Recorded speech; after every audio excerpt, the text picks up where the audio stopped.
Olá a todos, episódio 39 do podcast aqui de Unai, CBcast. Hoje o meu convidado é Rodrigo Ameno, que vai falar sobre 7 décadas da justiça em Unai, o legado essencial da advocacia na comarca. Seja muito bem-vindo, presidente aqui da subseção de Unai, da Ordem dos Advogados do Brasil, que hoje está conosco falando de vários pontos históricos, doutor, de muitas conquistas da OAB junto aqui à comarca de Unai. E o Poder Judiciário e nós temos a satisfação aqui de recebê-lo no nosso podcast para falar um pouquinho em comemoração aos 70 anos de comarca.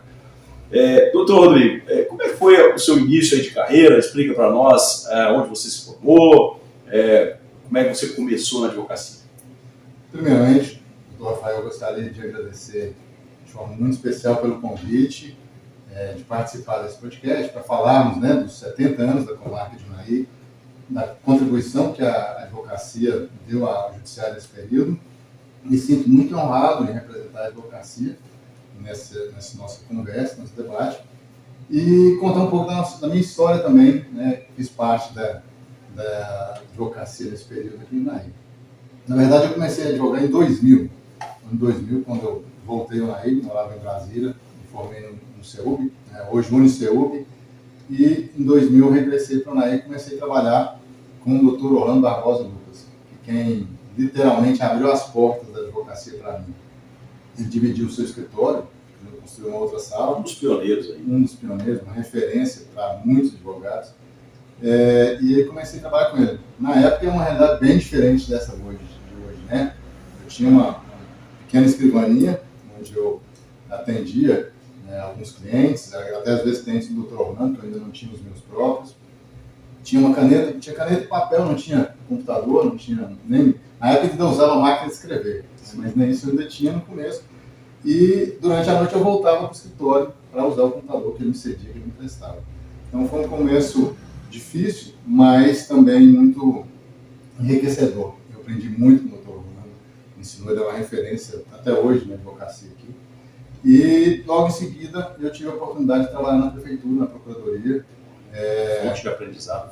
Um outro grande mestre, Dr. Lírio Denoni, que é uma grande referência no direito administrativo aqui na região, né? Então havia uma vaga na procuradoria, como subprocurador. E o jovem não pode ter medo de trabalho, né? Não. Eu acho que o senhor também chegou aqui já quente, trabalha na prefeitura, vai também, onde tiver ali. A advocacia não é profissão para covarde, né? Não, o senhor tem que assumir, né? É verdade. E o doutor Lírio foi mais corajoso ainda de me aceitar, de me nomear para esse cargo. Tinham outros colegas que também tinham interesse. E aí era um desafio, mas uma necessidade maior ainda. Me dediquei e aprendi muito com o doutor Lírio. E esse foi o meu início da minha advocacia aqui no Unai. Nessa época, excelência, não pode tirar essa vez, tem problema. Fica à vontade. Força do hábito, Rafael. O cenário era bem diferente, né? A advocacia tinha suas limitações, que a tecnologia hoje diminuiu. Os processos eram físicos, como eu disse, eu cheguei a ver muitos processos que eram datinografados, né? Mas existia uma áurea de responsabilidade, de credibilidade muito grande desses advogados. Eu sentia muito orgulho em dizer que eu era advogado por causa desses advogados que atuavam, advogados e advogadas que atuavam nessa época. E é interessante você ver esse contraste hoje com a inteligência artificial, com a escrita mais fluida, enfim, muito mais assim, pomposa. A gente vê esse contraste. Esse dia eu peguei um processo de máquina de escrever, o juiz Jairo Boy, que dá nome à nossa associação aqui de Unai, Associação dos Magistrados Mineiros em Unai. O Dr. Jairo Boy, ele era o juiz de Unai à época. Foi juiz em várias comarcas em Minas Gerais, um grande profissional, um grande magistrado. E eu, percebendo a forma da escrita, direta, simples, parágrafos curtos, objetivo, até porque não tinha como você escrever muito. Então, assim, uma sentença que era para ser hoje talvez de 6 laudos, 7, e fazia em 1h30, 2, no máximo, ou até menos do que isso, na máquina de escrever. Bem sucinto, parágrafos pequenos, frases curtas, substantivado. Então, a gente percebe essa diferença, como era bonito, aquela forma de escrita.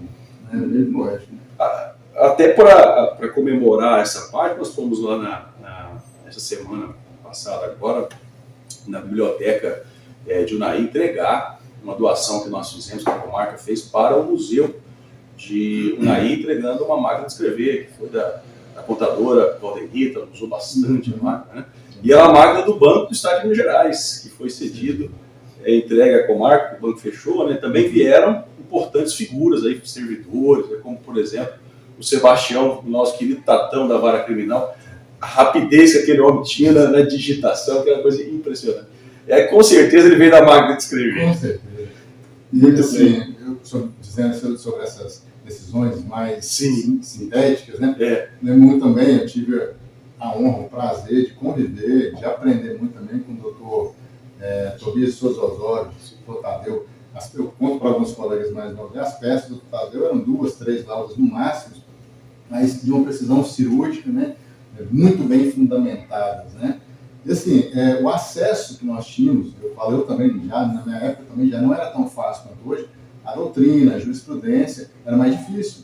Eu me lembro que quando eu estagiava em Brasília, para ter acesso a algumas jurisprudências, nós tínhamos que ter a biblioteca do Supremo, do STJ, do Tribunal de Justiça, passar parte do dia. Quando eu estagiava em Brasília ainda, eu passava parte da manhã, de 8 ao meio-dia, lendo o Diário Oficial impresso para ver as publicações, né? Então era um tempo mais complicado, né? Mais difícil. Mais divertido também. Também, eu tenho uma saudade. Aquelas coleções da RT de jurisprudência, que você tinha que procurar por ordem alfabética, né? Tinha nada a ver com a pesquisa que a gente faz por jurisprudência hoje, né? E às vezes você tinha que usar a expressão em latim, mutatis mutandis, porque não tinha coisa que se adequava, você tinha que ser criativo, trazer uma... Também com analogia, né? Exatamente. Porque a jurisprudência era escassa, você não conhecia, você tinha que ir no fonte de pesquisas físicas, né? Como se fossem enciclopédias aquelas mais antigas, para você tentar localizar algum tema. Muito bom.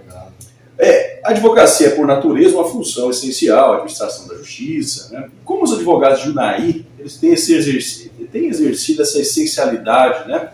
Indo além dos processos e contribuindo para a pacificação social aqui dos conflitos em Unai, doutor Rodrigo. Doutor Rafael, essa questão é uma questão que tem um apreço muito grande. Eu tenho uma paixão pelo direito, mas uma venerância pela advocacia, né? Não desmerecendo nenhum tipo de profissão, todas têm seu valor, merecem seu respeito, mas a advocacia é a única profissão civil com previsão expressa na Constituição Federal, né? E não é à toa essa referência à advocacia, porque se nós pensarmos que o Estado, quase todos os atores dentro do processo são parte do Estado, nós temos a polícia militar, a polícia civil, o Ministério Público, o Judiciário, a administração, todos compõem o Estado.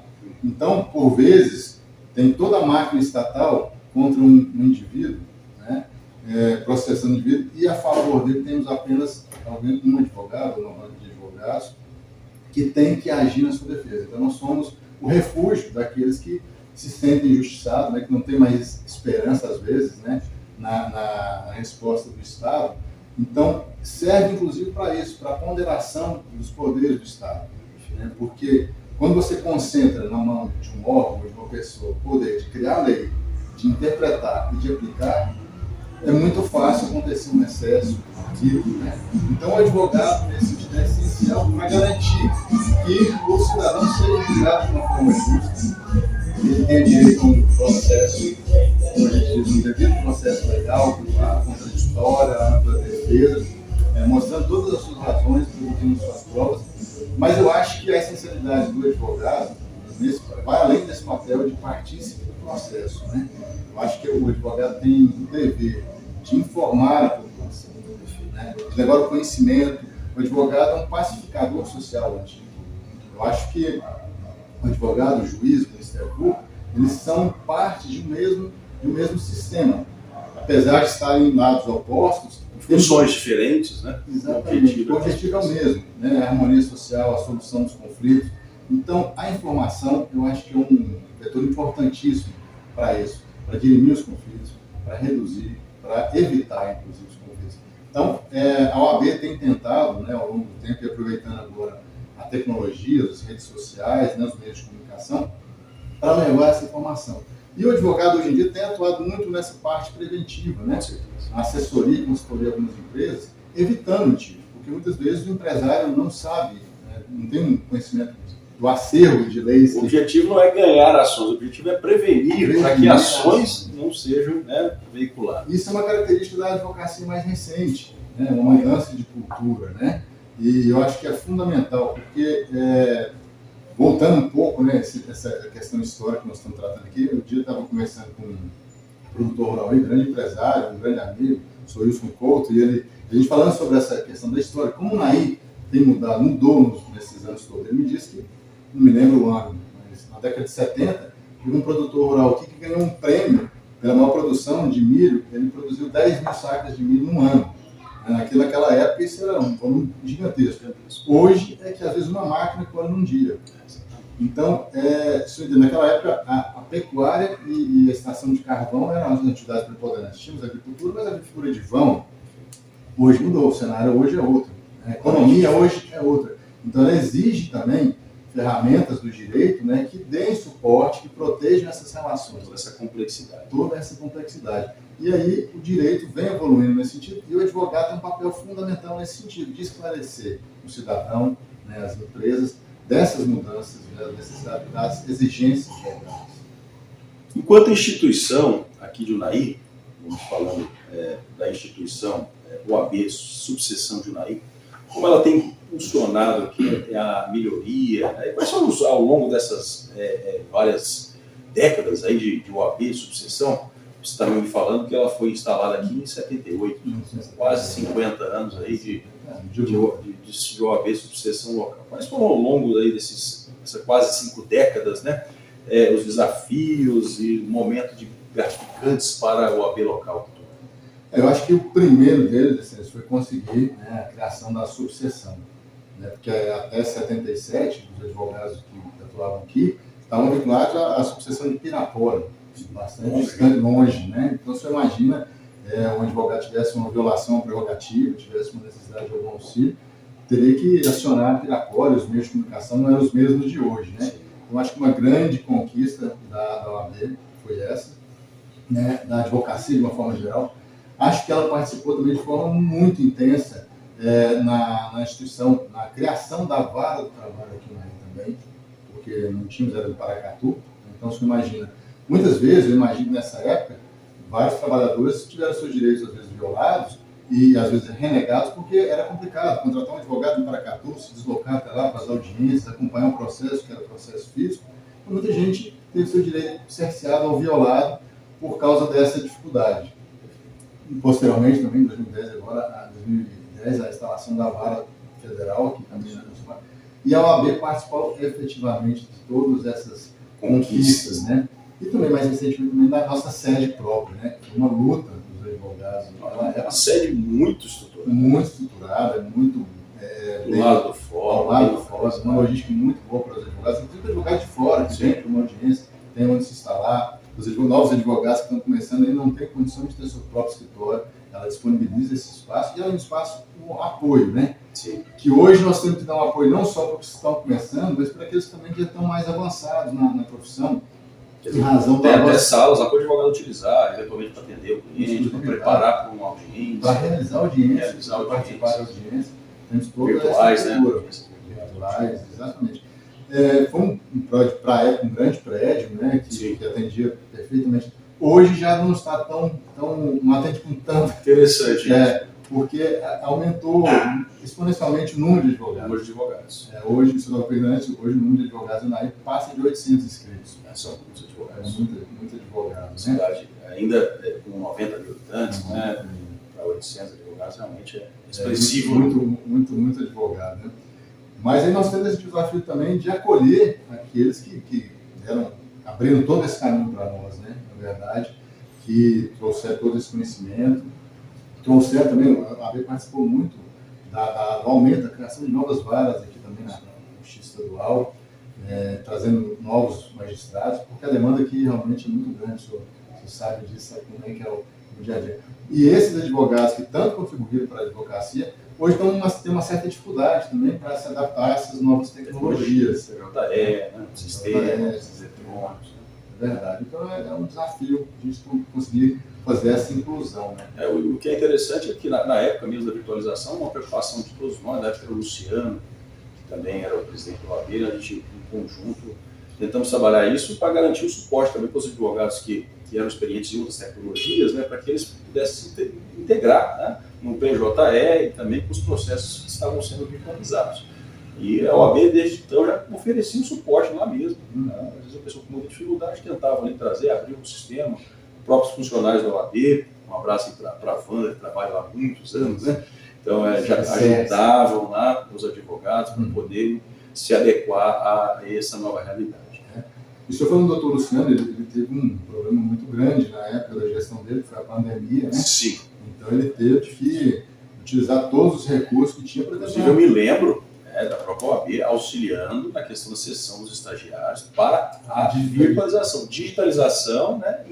Principalmente a digitalização, porque a virtualização é mais uma diferença técnica aí, mas é o passo mais adiante que você vai transformar mesmo aqueles documentos eletrônicos em um processo eletrônico. Mas a OAB teve uma participação fundamental com a força de trabalho para que nós pudéssemos, na época, né, transformar o papel em processo eletrônico com mais agilidade. Eu acho que esse papel da OAB é que completa essa essencialidade do advogado para a justiça. Não é só no processo, né?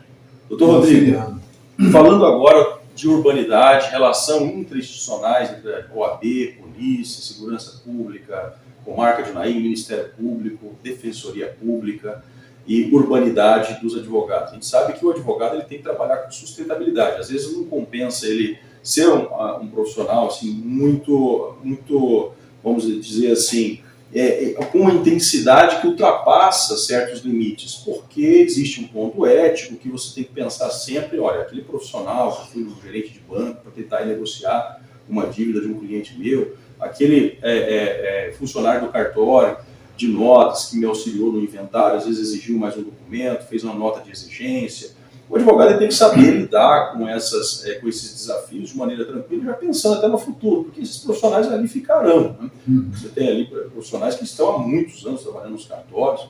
Eu, há 10 anos que estou aqui, há algum tempo na direção do fórum, a gente percebe ali que as pessoas ficam nos seus trabalhos. Então, às vezes você não pode ali ser mal educado, né, com um funcionário, porque você vai precisar dele de novo, vai precisar daquele ambiente, aquele serviço, né? E essa é uma preocupação que a OAB eu vejo que tem bastante, né? Acho que de todos nós, inclusive, com qualquer tipo de profissional, de servidores e advogados. Como a OAB tem trabalhado para promover esse ambiente de urbanidade? Rafael, eu acho que esse dever de respeito, de urbanidade, de educação, cabe a todas as pessoas, independente da atuação. A advocacia tem essa peculiaridade que, às vezes, o advogado encontra uma resistência à sua pretensão e, às vezes, isso causa uma diversidade, né, de ânimos. Assim. Nós tentamos, a OAB, acho que em âmbito nacional, estadual, e nós também temos muito aqui em discutir muito sobre isso. Por quê? Porque o advogado tem um amparo nas prerrogativas, né, que estão previstas no nosso estatuto. A gente frisa muito isso. Essa diretoria, principalmente, períodos anteriores também o fizeram, mas é uma questão que a gente trabalha muito. Trouxemos recentemente a procuradora das prerrogativas de Belo Horizonte, da seccional, para dar uma palestra sobre isso, frisando essa questão do dever de respeito e urbanidade, que prerrogativas não são um salvo-conduto para que o advogado possa ultrapassar os limites da sua atuação.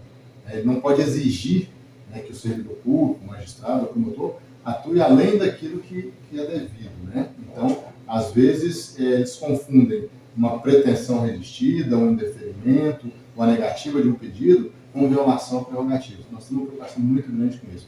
Eu costumo falar até para os novos colegas que estão recebendo a OAB, a carteira da OAB, que eu nunca tive, nesses 25 anos que eu atuo aqui na ilha, eu nunca tive nenhum tipo de problema com nenhum servidor e nenhum magistrado.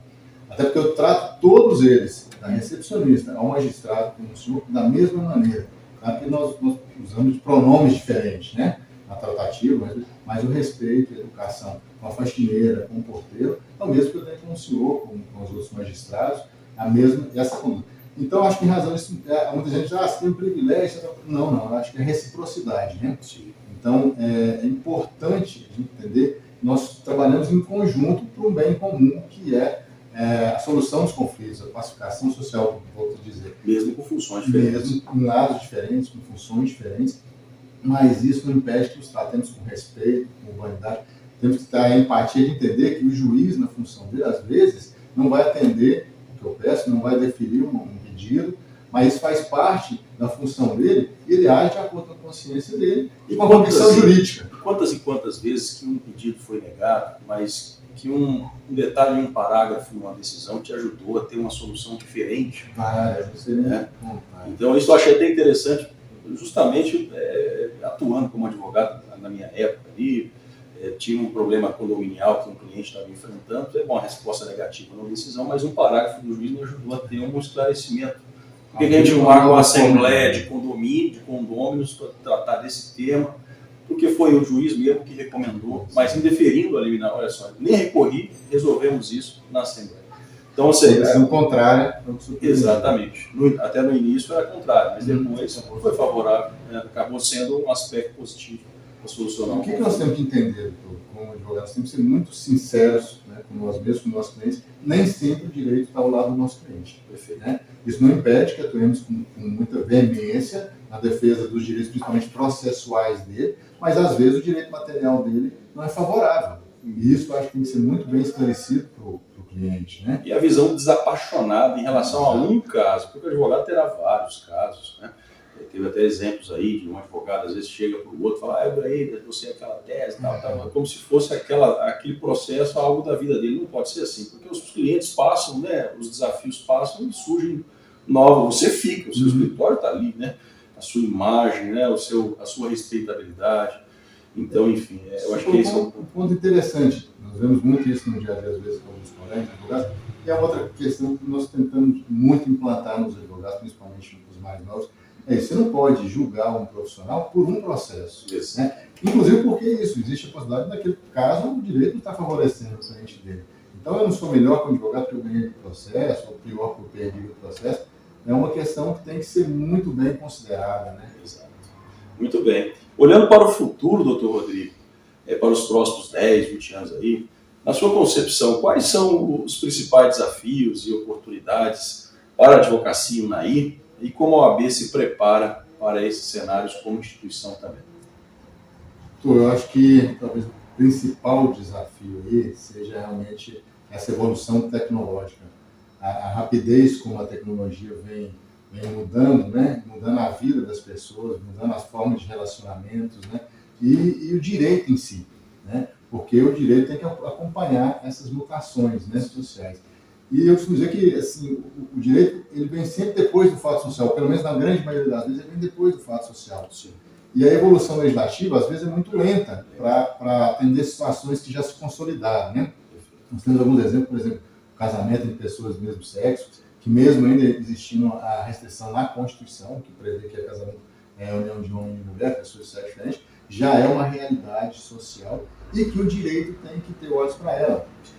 Outra coisa que eu lembro muito também no começo, que era a questão da prisão civil, do devedor infiel, que também era uma coisa já ultrapassada, mas que ainda existia uma previsão legal, e que o direito, através da justiça, antes do legislativo, faz essa... Me lembro disso até hoje, porque foi no dia 3 de dezembro de 2008 que o Supremo deu essa decisão no HC, limitando e colocando que prisão civil servia só para o devedor de alimentos mesmo, e não para depositário infiel.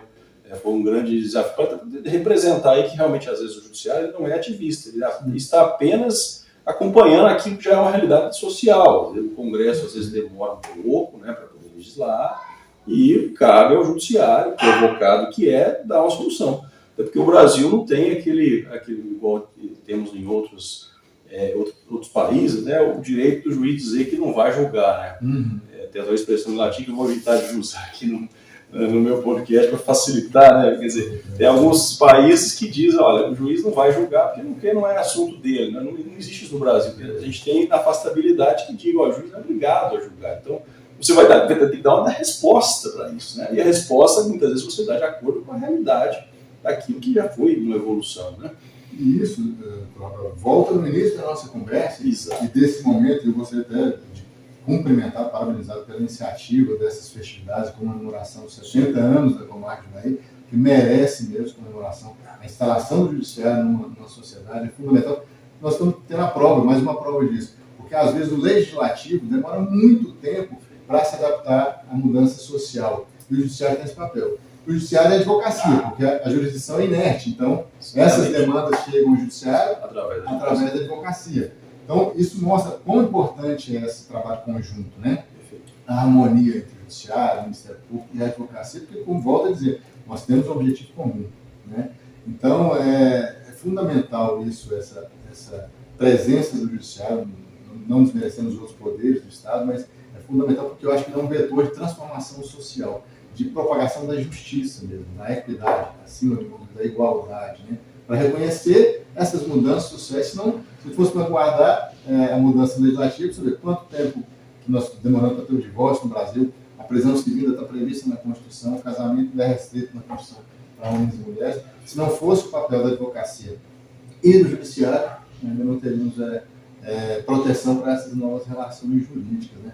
Mas voltando à pergunta do senhor, o grande desafio, talvez, um deles seja acompanhar essas mudanças tecnológicas. Porque hoje é muito mais fácil, como nós falamos no início, era difícil o trabalho do advogado, a pesquisa, a jurisprudência, o acesso à doutrina, os livros eram caros e era difícil para conseguir também. Hoje é tudo muito mais fácil, nós temos acesso aí às decisões de todos os tribunais, né, num toque no computador, no celular. Pesquisa rápida, nós temos agora a inteligência artificial, que às vezes, né, elabora peças, ajuda a redigir pareceres. E tomar cuidado com quem inventa jurisprudência. Exatamente. Eu já tenho alguns colegas, já passei por isso. Então, acho que ainda não está totalmente desenvolvida, preparada para isso. Tem uma regra de ouro da IA, da inteligência artificial. O que for retroativo, histórico, pesquisa no Google ou outra ferramenta de base mesmo. E para você pensar num projeto, você começa perguntando, né? Enfim, para a inteligência artificial, você adaptando o seu texto, a sua ideia, te ajudando em algum aspecto mas é menor. Você nunca pode depositar tudo numa ferramenta única, né? Você tem que trabalhar com o seu conjunto. Até porque no texto eu acho que inteligente é feio, ele é muito floreado, que destoa muito do que aquilo que o Jaroboy escrevia, que é algo impressionante, aquele texto, né, com frases curtas, marcantes, né? Você percebe o cara escrevendo aquilo numa máquina de escrever. É impressionante esse ponto. Você quase chega a sentir a emoção dele, exatamente, né? Doutor Rodrigo, o assunto está muito interessante, a entrevista está interessantíssima, né? São assuntos que fluem muito, né, aqui entre nós, que somos da parte do direito, da área jurídica, mas nós já estamos com o tempo encerrando e com certeza o senhor será aqui convidado para participar de outros temas, né? E que mensagem aí, comemorando os 70 anos de comarca, quase 50 anos de sucessão em Unai, que mensagem o senhor gostaria de deixar para os advogados, né? Que construíram essa história, né? E também para as novas gerações de advogados que chegaram. Rafael, acho que para os desbravadores, né? Os advogados que nos trouxeram até aqui, que tiveram essas grandes conquistas, né? De conseguir trazer a comarca para cá, participar efetivamente desse processo, fazer a vara do trabalho, a Justiça Federal, né? A subseção da OAB. Eu acho que a palavra é gratidão, né? De deixar registrado. Eu tenho profunda admiração por todos eles. Tive a honra, o privilégio de trabalhar com alguns deles, de aprender muito com alguns deles. Me senti na obrigação, essa é uma das razões pelas quais eu aceitei esse desafio de estar junto na diretoria da OAB, de transmitir para essa nova geração um pouco do conhecimento que nós recebemos deles, que eram advogados, né, que tinham paixão pela profissão, que dedicavam de corpo e alma, que atuavam com ética, com probidade, com respeito. Então é uma mensagem de gratidão mesmo. Obrigado por tudo que vocês fizeram. Foram heróis para a advocacia unaiense, né? Vocês merecem todas as glórias disso tudo, que não foi pouco conquistar tudo isso, não foi fácil, né? E deixar registrado minha profunda admiração, meu respeito incondicional a todos eles. E lembrar que agora na cerimônia do dia 7 de agosto próximo, né? Vários advogados serão homenageados em memória, e também advogados que, né, fizeram parte dessa história. Homenagem, parabenizar mais uma vez o senhor por essa iniciativa. Mas, além dos advogados também, queria deixar registrado também minha gratidão, meu respeito também, da mesma forma, minha admiração por vários magistrados que passaram, por todos, na verdade, todos de uma certa forma contribuíram. Eu acho que alguns, né, talvez não tiveram a felicidade em alguns tratos com alguém, mas isso faz parte, às vezes também não foi uma questão recíproca, mas todos eles contribuíram sem sombra de dúvidas, para que o judiciário se fortalecesse aqui na ilha, né? Que fosse referência na região, inclusive. Então, na pessoa do senhor, eu gostaria de estender esses cumprimentos a todos os magistrados que atuam no Comar, que já atuaram. Também queria pedir uma licença para fazer uma deferência especial a 2 grandes magistrados que por aqui passaram, que eu tive uma felicidade de trabalhar com eles. Alguns deles não entenderam as razões das minhas pretensões, né? Sim. Mas isso foi brincadeira, porque na verdade julgaram as convicções, né?